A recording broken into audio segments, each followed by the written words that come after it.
corazón te canta, mi alma te anhela con todas mis fuerzas. Te amo, roca eterna, tú eres mi esperanza, mi gloria, mi fuerza. En valles de sombra te cuidas, eres lumbrera. Tú eres fiel, no me dejarás. De la muerte y me levantarás. En tu palabra puedo confiar. Tú eres fiel, no me dejarás. De la muerte y me levantarás. En tu palabra puedo confiar. Eres fiel.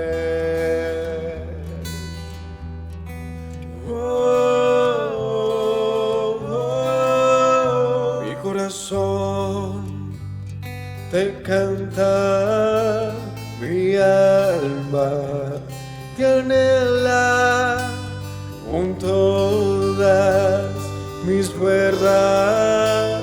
Te amo, roca eterna, tú eres mi esperanza, mi gloria, mi fuerza.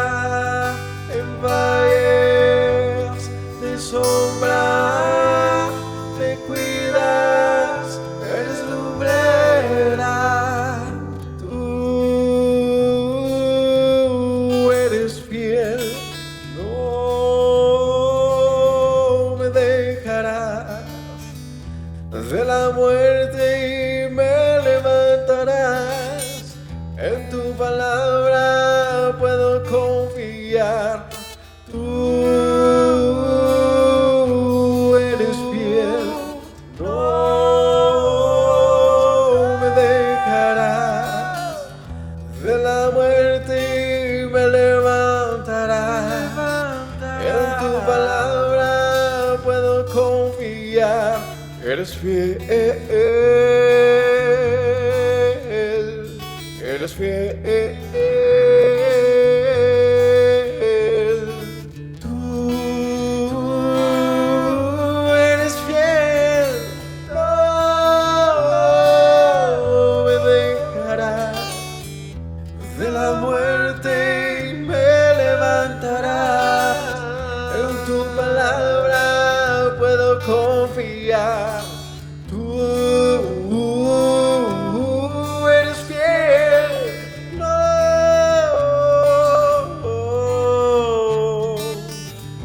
de la muerte y me levantarás. En tu palabra puedo confiar. Tú no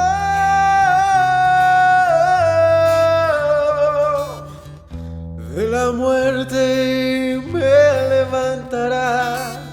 En tu palabra puedo confiar. Eres fiel, eres fiel. Tú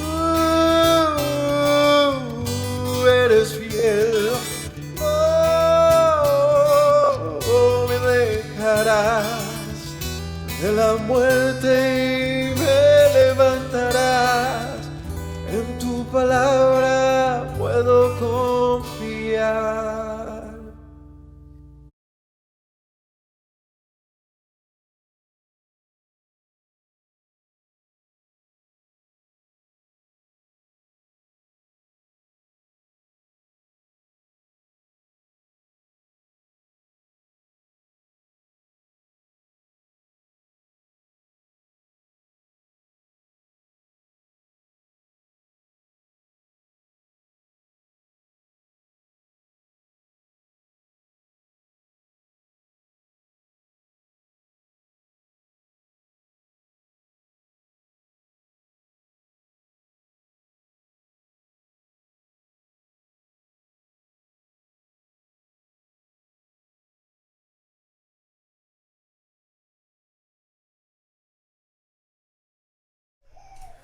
Shalom para todos mis hermanos, Yahweh los bendiga.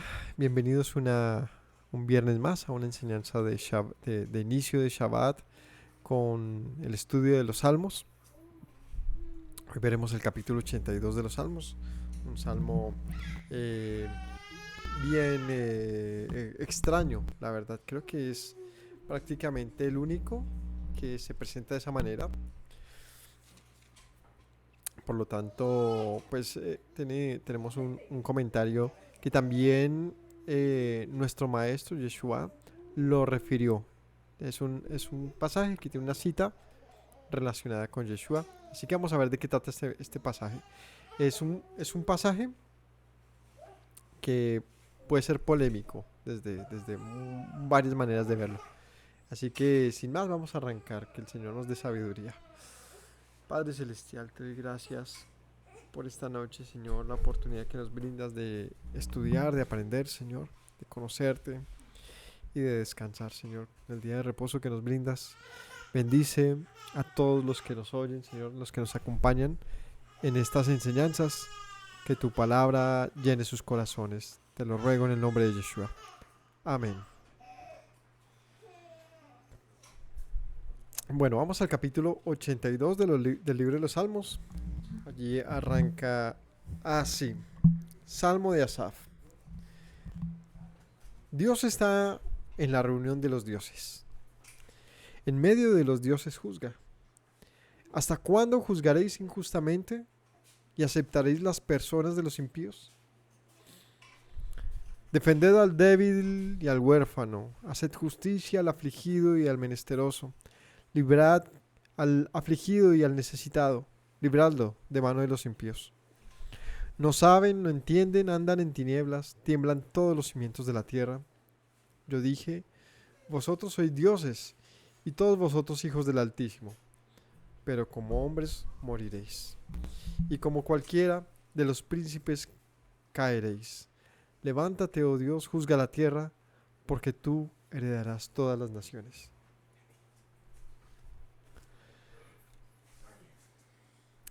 El pasaje, si lo notamos, es diferente, es extraño. Porque ¿qué dice? Pone como un escenario, una escena más bien, que nos puede recordar quizás algo que no es precisamente bíblico, ¿no? Y que quizás lo hayamos visto en algunas películas o en la cultura de otras naciones. Y me refiero a la reunión de dioses. Aquí menciona algo como eso, ¿no? Dice, Dios está en la reunión de los dioses. Dice tal cual eso. Y eso obviamente es algo muy polémico. ¿Por qué es polémico? Porque la escritura dice, Yahweh Echad. Yahweh es uno. Dice el pasaje, escucha Israel, Yahweh, tu Dios, Yahweh, uno es, ¿no? Si la escritura nos dice que Yahweh es uno, que Dios es uno, ¿por qué estaría hablando de la reunión de Dios? Este pasaje también es complejo porque lo podríamos sumar a otros que no son de su mismo tipo, pero que nos ayudan a ver una escena similar. Por ejemplo, cuando vamos al libro de Job, si me acompañan, al arranque de ese libro, el capítulo 1 dice así.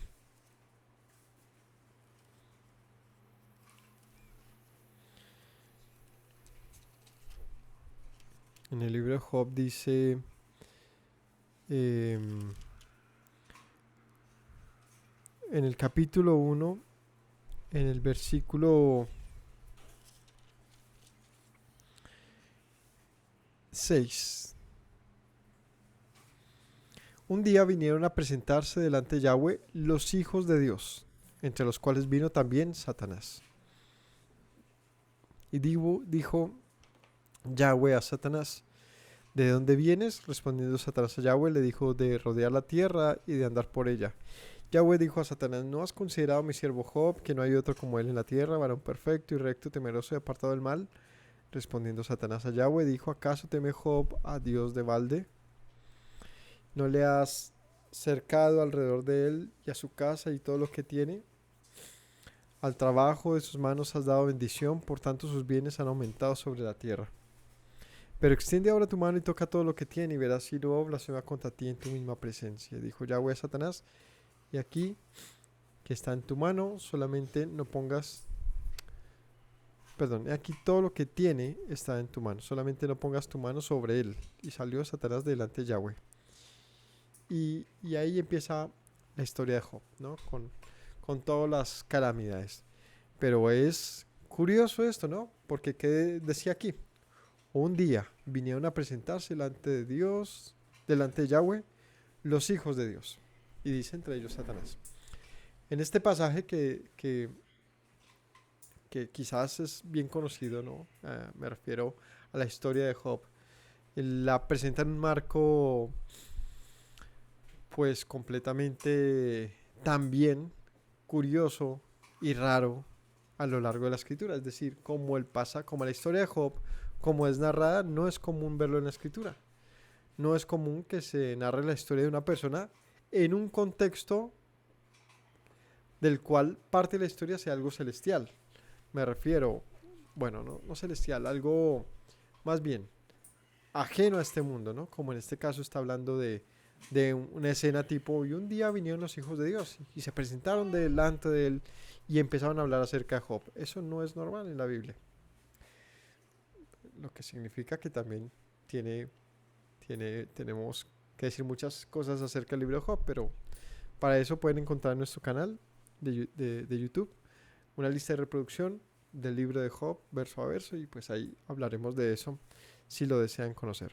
El caso es que los pasajes, el de Salmos y el de Job, como una singularidad, ¿no? Pasajes diferentes que nos pueden hacer pensar muchas cosas. Y de hecho son pasajes de mucha discusión. Dios está en la reunión de los dioses, en medio de los dioses juzga. La pregunta es, bueno, surgen varias preguntas. Primero, ¿es una afirmación literal? ¿Es una afirmación retórica? ¿Quiénes son estos dioses? ¿Cada cuánto se reúnen? ¿Por qué se reúnen? ¿Es retórica meramente? ¿Significa que es utilizada para dar una enseñanza? Bueno, vamos a descubrirlo. Vamos a ver a quien interpreta esto de la mejor manera. Ahorita hicimos la lectura del capítulo 82. No hemos hecho un comentario realmente aún del pasaje, solamente estamos hablando de lo extraño que es el tema de que se mencione que Dios está reunido con dioses. Pero vamos a descubrir la mano del maestro de maestros, de Yeshua, quien utiliza este pasaje. Y vamos a ver cómo lo ve él. Y creo que esto nos va a servir para darnos cuenta que muchas veces, la mayoría de veces, leemos muy mal la Biblia. La interpretamos demasiado mal. Ya les voy a enseñar por qué. Vamos al libro de Juan, capítulo 10. Libro de Juan, capítulo 10, versículo 22. ¿Qué dice el maestro de maestros? Yeshua, nuestro Mesías. Se celebraba en Jerusalén la fiesta de la dedicación. Era invierno. Yeshua andaba en el templo, por el pórtico de Salomón. Le rodearon los judíos y le dijeron: ¿hasta cuándo nos turbarás el alma? Si eres el Mesías, dínoslo abiertamente. Yeshua respondió: se los he dicho, y no creen. Las obras que yo hago en nombre de mi Padre, ellas dan testimonio de mí. Pero ustedes no creen, porque no son de mis ovejas. Como les he dicho, mis ovejas oyen mi voz, yo las conozco y me siguen, y yo les doy vida eterna y no perecerán jamás, ni nadie las arrebatará de mi mano. Mi Padre, que me las dio, es mayor que todos y nadie las puede arrebatar de la mano de mi Padre. Yo y el Padre uno somos. Entonces los judíos volvieron a tomar piedras para apedrearle. ¿Por qué? ¿Por qué le iban a apedrear? Pues acaba de decir: yo y el Padre uno somos. Eso suena tenaz. pues a los oídos de ellos. Tomaron piedras para apedrearle. Yeshua les respondió: muchas buenas obras les he mostrado de mi Padre. ¿Por cuál de ellas me van a apedrear? ¿No? Utilizó el sarcasmo para decirles, bueno, y exactamente por cuál de las cosas buenas que he hecho con ustedes van a apedrearme. Le respondieron los judíos diciendo: no por buena obra, no te apedreamos por eso, sino por la blasfemia, porque tú, siendo hombre, te haces Dios. Y Yeshua respondió: ¿no está escrito en vuestra ley? Yo dije: ¿dioses sois?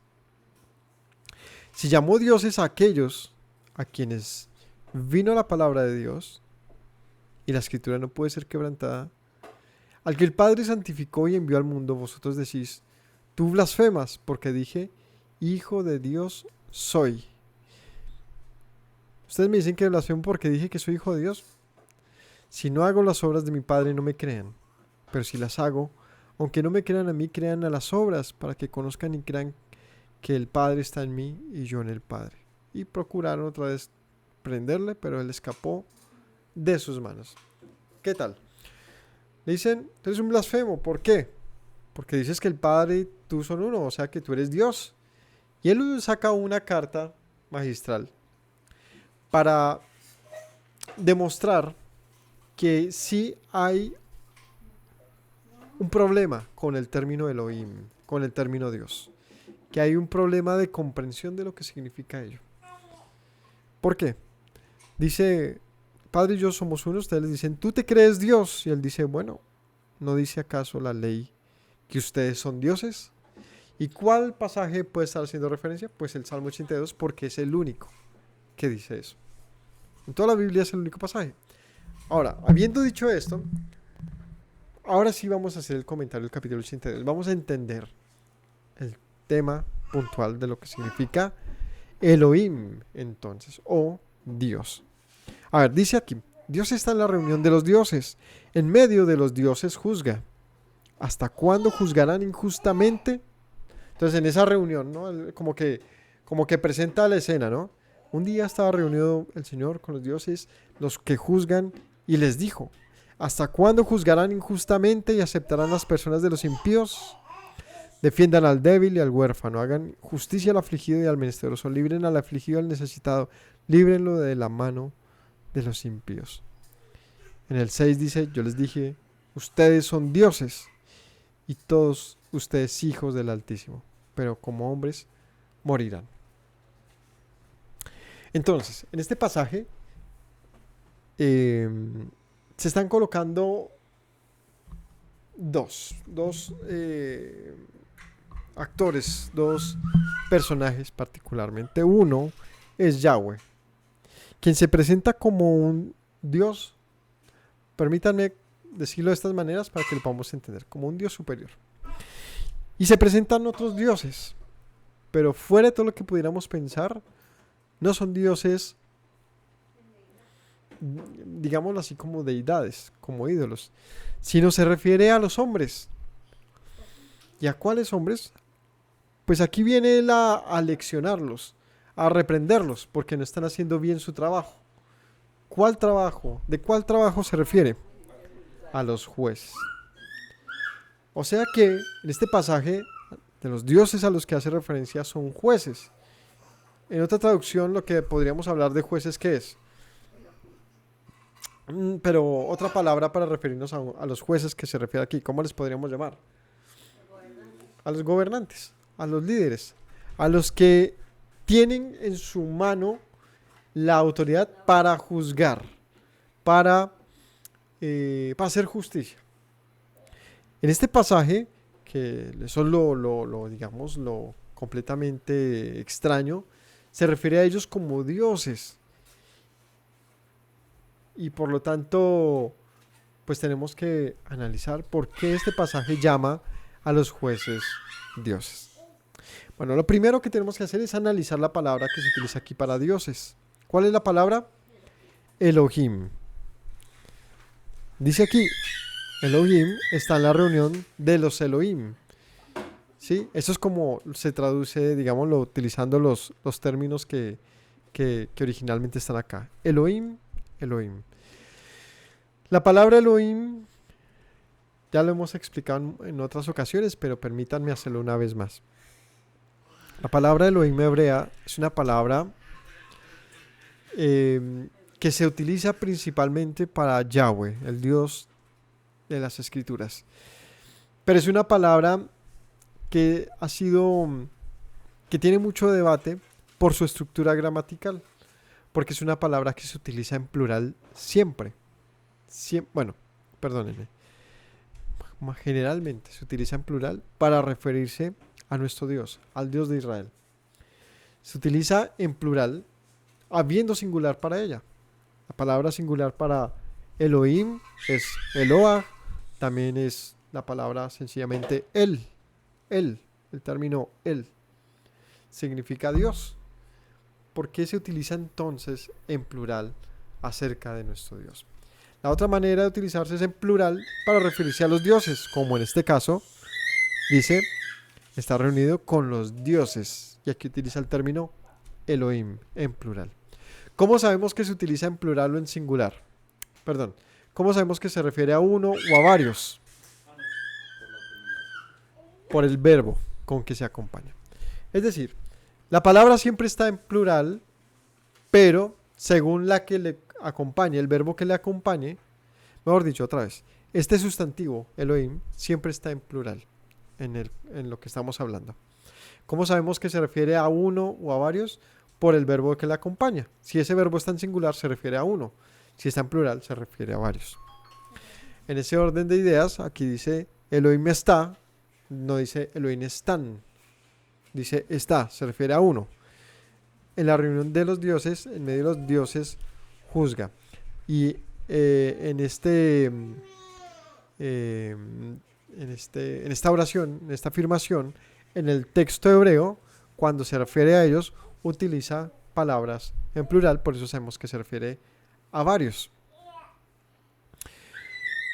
Bueno, eso es un tema ahí que pues requeriría que profundizáramos en el lenguaje hebreo. Es simplemente un conocimiento que debemos aprender, debemos entender porque se refiere a nuestro Dios. Y entonces, ¿por qué acerca de él se utiliza en plural este término? Creo que el ejemplo que a mí más me ayuda a comprender el por qué se utiliza el plural en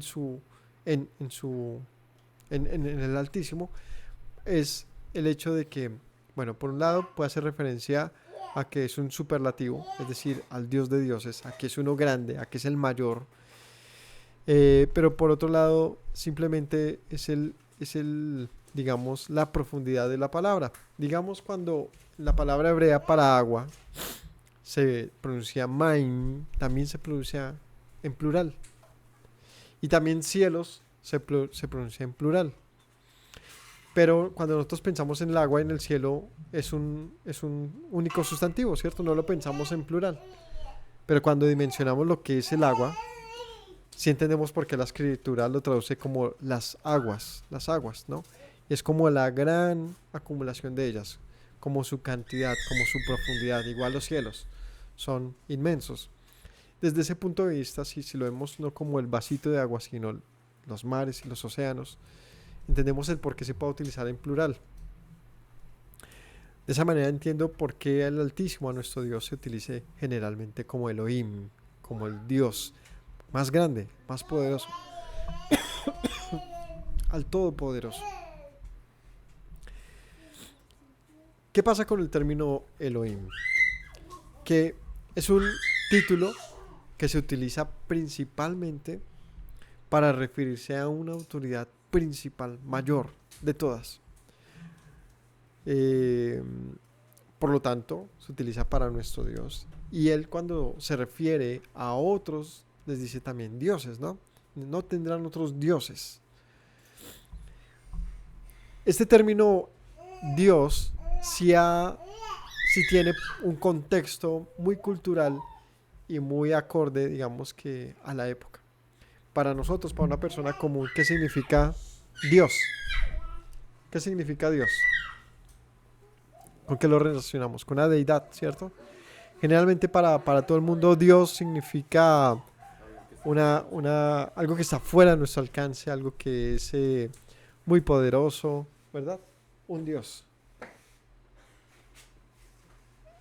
Em, entonces, el término Elohim en hebreo generalmente lo traducimos como Dios y tiene para todos un significado que siempre está relacionado con deidades, ¿no? Con poderes, con celestialidad, pero no necesariamente significa eso. Y es simplemente la manera en que se ha traducido y cómo lo hemos comprendido culturalmente. La verdad es que el término Elohim no solamente se refiere digamos, a un Dios en particular, sino también a su cualidad, a una cualidad particular de este Dios. ¿Y cuál es esa cualidad? Regir, juzgar. Es una facultad entonces de los dioses. En ese orden de ideas, cuando pensamos en los dioses en nuestra manera cultural, ¿qué los hace dioses? Que guían, que, que dan, digamos, una instrucción a los hombres. Por eso Dios dice, no tengan otros dioses, que nadie más les diga a dónde ir, no sigan la voz de otro. Entonces, si entendemos que el concepto Dios entonces está ligado a una voz de mando, ¿no? Una autoridad. Por eso entonces vemos cómo en este pasaje se utiliza fuera de nuestra comprensión. Pero quizás sí, dentro de lo que este pasaje, dentro de lo que digamos, el escritor de este texto nos quiere enseñar a ver. Recordemos cómo arranca en el Génesis. Dice que el Señor hizo al hombre a su imagen conforme a su semejanza. Y le dijo, fructifica, multiplica y sojuzga la tierra. Si el Señor ha puesto en nosotros su imagen, ¿por qué habría un problema en pensar que nosotros somos dioses? Obviamente nosotros no somos dioses, pero la Escritura dice que somos Elohim. Y Yeshua no solamente lo ratifica, sino dice, la Escritura no puede ser abolida. La Escritura dice que ustedes son dioses. Y este es el punto difícil del pasaje, ¿no? Y es, finalmente nosotros somos dioses, ¿no suena a una blasfemia? De hecho, yo conocí, alguna vez compartimos con algunas personas, como 2 veces nomás, porque ellos decían que nosotros éramos dioses. Y como que dijimos, bueno, gracias, chao, porque lo veían de una manera literal. O sea, en base a ese pasaje, y era muy raro. Vale la aclaración. Sí, fue como 2 veces en una reunión que nos invitaron, algo así, y era muy raro. Pero independientemente, el punto es cómo se puede malinterpretar un pasaje, porque el pasaje no nos está llevando a un tema doctrinal. Este no es un pasaje doctrinal, sino es un pasaje que nos invita a pensar en lo que el Señor ha puesto sobre nosotros. ¿Qué ha puesto sobre nosotros los hombres? Autoridad. Y una autoridad de la cual Él pide cuentas. Es justamente eso, Dios está pidiendo cuentas. Si la Escritura dice ustedes son dioses, Yeshua dice, ¿me apedrean por eso? No les he demostrado que soy Dios. Es lo que podríamos concluir con lo que Él dice. ¿Por qué me van a apedrear? ¿No han visto lo que yo hago? ¿No pueden ver las obras? ¿No se dan cuenta que mi Padre está conmigo y que yo estoy en Él? Ellos tenían mucho problema con asimilar el concepto del término Elohim o Dios. Porque claro, culturalmente se asocia solamente a nuestro Dios. Y es una palabra que, como muchas, muta en su sentido. Ya deja de tratarse de jueces o de autoridades y digamos que centraliza en un único asunto, y es los dioses como tal, como el Dios hebreo y los dioses de las naciones, ¿no? La deidad. Pero por eso tenía que aclarar, el término Elohim no hace referencia como tal, digamos, más bien exclusivamente a la deidad, sino hace referencias a la autoridad. Y los dioses, en su sentido más obvio, son autoridades. Por lo tanto, entonces, ya habiendo dicho esto, que este pasaje diga que los hombres son dioses no está diciendo que sean dignos de adoración, ni está diciendo que sean deidades, ni está diciendo que tengan poderes, digamos, no sé, sobrenaturales o que deban ser tratados como dioses. Lo que está diciendo es que tienen la capacidad de un Dios. ¿Y cuál es esa capacidad en particular? Juzgar, porque el pasaje habla puntualmente de eso. Juzgar. Además, dice, ustedes son dioses, hijos del Altísimo. Y Yeshua dice, soy hijo de Dios. O sea, el hecho de considerarnos hijos de Dios, también, por definición, por sentido lógico, significaría que somos dioses. Pues no me malinterpreten, no estoy diciendo que somos, a ver, que somos equivalentes o que parecemos o nos acercamos a ser Dios, sino en el sentido más obvio de lo que significa ser hijo de, es que tiene cualidades de aquello de lo que es hijo. Por eso Yeshua decía, ustedes no son hijos de Abraham, porque harían las obras de Abraham. Ustedes son hijos de Satanás, porque hacen las obras de Satanás. Y eso fue durísimo cuando les dijo eso. Lo que está diciendo es que más allá del uso de palabras, que pueden ser muchas de ellas escandalosas, el punto es entender la lógica en lo que consiste esto. Y es, Dios nos ha llamado a ser como Él. Como Él. Tener la capacidad de escoger bien, de hacer las cosas adecuadamente, tener la capacidad de creerle a su voz para vivir. Por lo tanto, nos ha llamado a ser como Él, sus hijos, y por lo tanto, otra vez, que suene, aunque suene raro, ser Elohim también. Y otra vez digo, no estoy hablando de que mejor dicho, no se debe especular más que eso, es una palabra que hace referencia a la autoridad. Y Dios le dio a la capacidad al hombre de ser autoridad, es más, lo puso a sojuzgar la tierra. Entonces, en conclusión, hemos sido llamados a tener la semejanza del Altísimo, nos creó para eso. Hijos de Dios, hijos del Altísimo, por lo tanto y por definición, Elohim. Cuando Yeshua dice, Padre, que ellos sean uno en mí y yo uno en ti, si somos uno en Él, ¿acaso no somos Elohim? Ahora, ¿qué significa ser Elohim? Sino, como Yeshua, reflejar en nosotros la dirección de Él. Él es el juez, por eso Él es quien juzga a los jueces y les dice, ustedes han sido llamados a juzgar y no lo hacen. Ahora, habiendo dicho todo eso, sí podemos entender el pasaje cuando el Señor dice se ha sentado a juzgar a los jueces. Les ha llamado dioses porque les entregó su palabra. No dijo Yeshua, dijo así, si en la ley está escrito que los llamó dioses a aquellos a quienes les entregó su palabra, dice así. ¿A quiénes entregó el Señor su palabra? A los jueces. Los jueces juzgan no por su propia ley. Aquí a quienes se les consigna el término Elohim es aquellos que juzgan conforme a la palabra de Elohim. Por lo tanto, otra vez digo, por definición, por sentido lógico, son Elohim en cuanto tengan que obrar conforme a la ley de Dios. Esto es algo parecido a un embajador, ¿no? Un embajador representa a una nación, representa a un gobierno. Y él no es más que una figura de ese gobierno, pero tiene mucho poder. No por sí mismo, sino por ese gobierno a quien representa o ese estado. Lo mismo. El Señor le confiere, le da la autoridad a los jueces de Israel. Estamos hablando de la historia de un texto que tiene que ver con los líderes de Israel, la nación constituida por Dios. En ese momento habían reyes, estaba en un sistema sacerdotal, había todo un país, una constitución operando, y dice, ¿de qué sirve que los haya puesto en autoridad a juzgar como dioses si juzgan injustamente? ¿Listo? Y todo eso, vamos entonces ya a lo que sigue. ¿Hasta cuándo van a juzgar injustamente?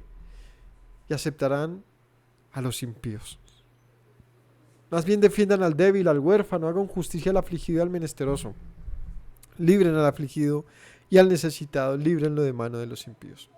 ¿Qué debe hacer un gobernante? Eso es algo que hoy en día no le gusta oír a la gente. Y la verdad es difícil incluso hablarlo sin ser tildado de alguna corriente política particular. Porque a esto se le llama socialismo.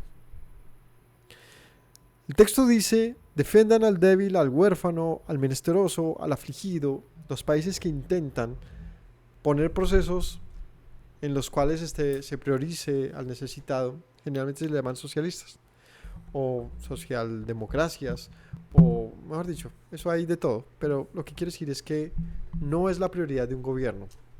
Generalmente se hace de una manera populista, como para ganar votos, pero los gobiernos no centran su gobernanza en esos asuntos. Lo hacen en lo que generalmente eh, lleve a la nación a un mejor estatus económico, o no sé, ni siquiera sé, pero lo que sí sé es que el Señor dice: si estuviéramos delante de lo que le diría a un gobernante es: ¿qué estás haciendo? ¿Por qué no le has dado prioridad al necesitado? ¿Por qué no lo has visibilizado? ¿Por qué sigues trayéndome a los impíos? ¿No? Dice: ¿hasta cuándo juzgarás injustamente aceptando al impío? Y cuando pensamos en esto, en un país como el nuestro, quizás pueda hacerse referencia a un corrupto, a esos que se mantienen y preguntando al Señor: ¿y qué estás haciendo? ¿Por qué un país no gira en torno de una mejor vida para el que sufre injusticia y sufre violencia y sufre necesidad y sufre de todo, ¿no? Es difícil, ¿no? Yo el otro día pensaba en este asunto y me surgen varios pensamientos que les comparto. Yo tengo un hijo de 15 años. Él nunca ha tenido que salir a la calle a pedir comida. Y ha tenido todos sus estudios y nunca le ha faltado comida, ni nada. Y seguramente termine su colegio y pueda viajar o pueda estudiar otra cosa sin problema. Quizás. Eh, Supongamos que hubiese una marcha o algo diciendo: no le den todo regalado a los jóvenes. La pregunta sería: ¿esos que salen a marchar tuvieron que salir a trabajar para estudiar? Generalmente se los dieron sus padres. Es justo que un padre pudiente pueda darle todo a su hijo y ese hijo que lo ha tenido todo diga: es injusto que el Estado le dé a los que sus padres no le pudieron dar. Pues no es injusto. O sea, es injusta la demanda, pero no lo que está haciendo el Estado, porque el Estado toma la función de padre, es decir, hace lo que un padre haría por sus hijos, y es darles. No es que sean recostados, no es que quieran todo gratis, es que es fácil decirlo cuando uno ha tenido todo gratis. Es decir, mis papás me dieron a mí todo, hasta que yo tuve que ir a trabajar. Y yo ponerme a decir: no, no les den todo a ellos que trabajen. La pregunta es, es fácil decirlo cuando yo tengo un estatus que me lo permite, pero es que eso no es común. La sociedad es diversa y hay gente con mucha pobreza, mucha dificultad, con muchas, digámoslo así, injusticias sociales, lo que significa que ¿quién apadrina a esas personas? ¿Qué sentido tiene que exista un Estado si no puede hacer que sea más justo ese asunto? Y es: ¿no tenemos todos el mismo derecho? Que si yo, siendo hijo de mis padres y ellos me pudieron dar mis estudios, yo haya estudiado, pero un muchacho en algún lugar remoto de Colombia, en mucha pobreza, no pueda estudiar, ¿no es injusto? Porque él tiene el mismo derecho que yo. Cualquiera diría: pues que trabaje. Pero ¿y por qué yo no entonces? Porque yo sí lo tuve que recibir gratis. Ese es el asunto. Que es que queremos ver todo desde una óptica mentirosa. Y es que yo no tuve que trabajar. Entonces yo también diría que soy un vago. Digamos, en Colombia se dice mucho: trabajen vagos. Se suele decir. Pero es algo, la verdad, que no es objetivo. No es objetivo. Claro, hay vagancia, como en cualquier lugar, entre ricos y entre pobres. Pero lo que quiero decir es que la Biblia sí, por ley, establece maneras de ayudar y de tener misericordia y de tener eh, compasión, no solamente de manera personal, como dice la escritura, que si el necesitado te pide y tú no le das, el Señor va a estar contra ti. Y que si tú le prestaste y luego le quitaste, el Señor va a estar contra ti. Y hay muchos pasajes donde dicen, ojo con lo que haces con los necesitados, en lo personal. Y en lo colectivo hay leyes acerca de los huérfanos, necesitados, viudas, y este ejemplo, ¿no? Donde dice, no hay acepción de personas, todos son iguales ante la ley. La Biblia establece eso como una demanda, al punto que Yeshua mismo dice, véndelo todo y dáselo a los pobres. Diríamos que es el más comunista de los comunistas y socialistas. Dirían algunos. Pero no, obviamente esto no aprueba ni es un sustento para el socialismo y comunismo actual, ni pretendo decir eso, sino lo que quiero decir es que sí se desdibuja mucho lo que debemos hacer como sociedad y simplemente se estereotipa, se enmarca, se etiqueta como una política actual. Que es falso. La escritura nos ordena compadecernos de los demás. Como jueces, como líderes. Si tú eres un hombre poderoso, una mujer poderosa, si tienes autoridad, manéjala bien. Eso no sirve solamente para hacer dinero. Creo que es en lo único que solemos poner nuestras habilidades. Si quieres hacer algo, hazlo por los demás. Es la demanda del Señor. ¿Hasta cuándo no vas a compadecerte de los demás y defender a los necesitados? Librar a los afligidos. Líbralo de los impíos. Si tienes el poder de ayudar a alguien y sacarlo, arrebatarlo de algo que lo esté oprimiendo, pues tienes que hacerlo. Dice aquí, no saben, no entienden, andan en tinieblas, tiemblan todos los cimientos de la tierra. Yo dije, ustedes son dioses, hijos del Altísimo, pero como hombres morirán, como cualquier príncipe caerán. ¿Mm?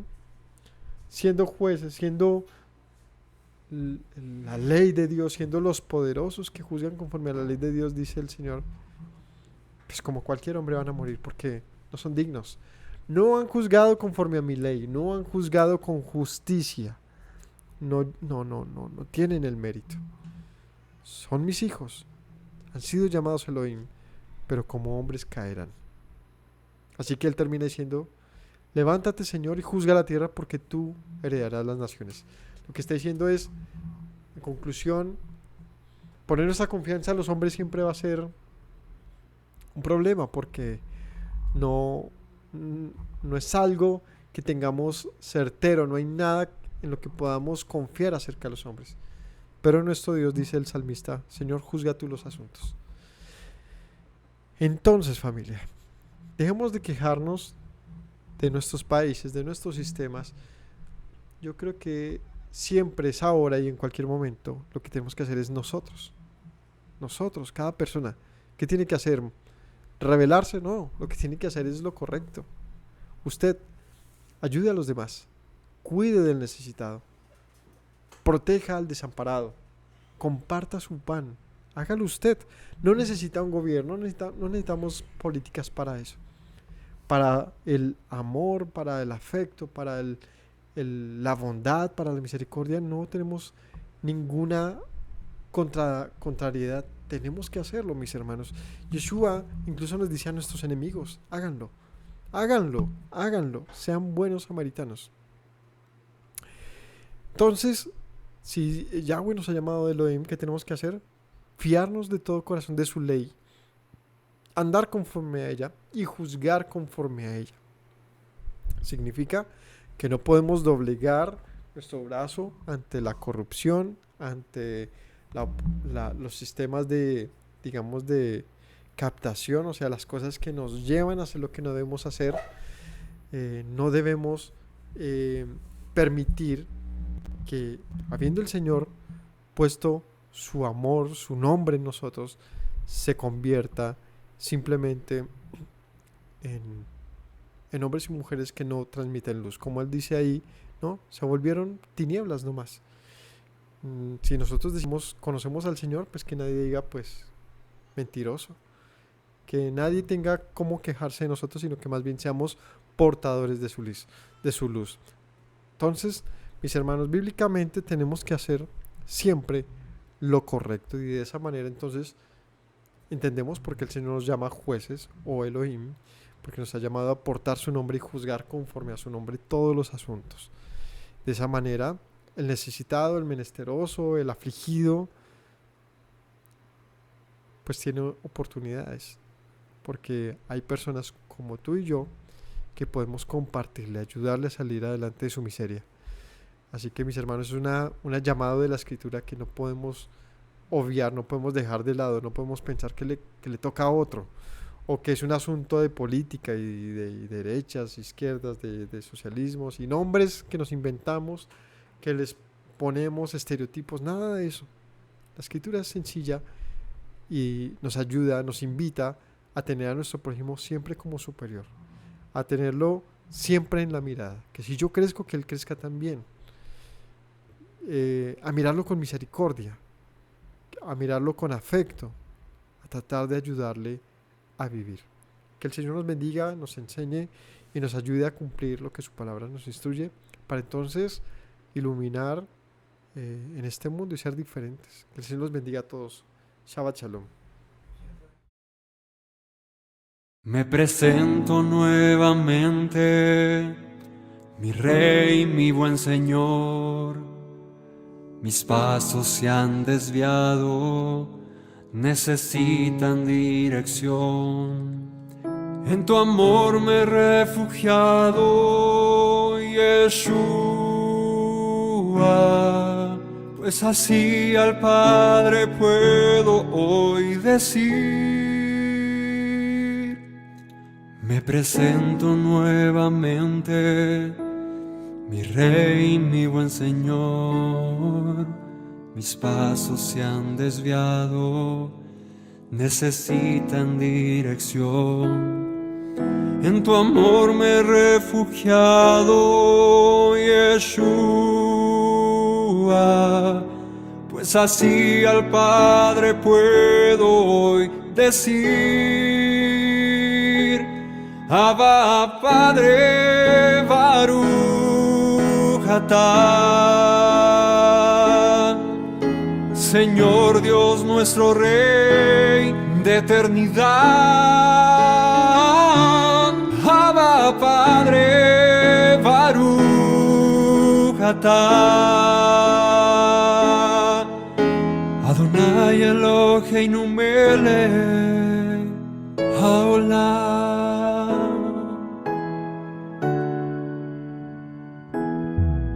Me presento nuevamente, mi Rey, mi buen Señor. Mis pasos se han desviado, necesitan dirección. En tu amor me he refugiado, Yeshua, pues así al Padre puedo hoy decir. Me presento nuevamente, mi Rey, mi buen Señor. Mis pasos se han desviado, necesitan dirección. En tu amor me he refugiado, Yeshua, pues así al Padre puedo hoy decir. Abba, Padre, Baruch atah, Señor Dios nuestro Rey de eternidad. Abba, Padre, Baruch atah, Adonai Eloheinu melech haolam. Diste tu Hijo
העולם.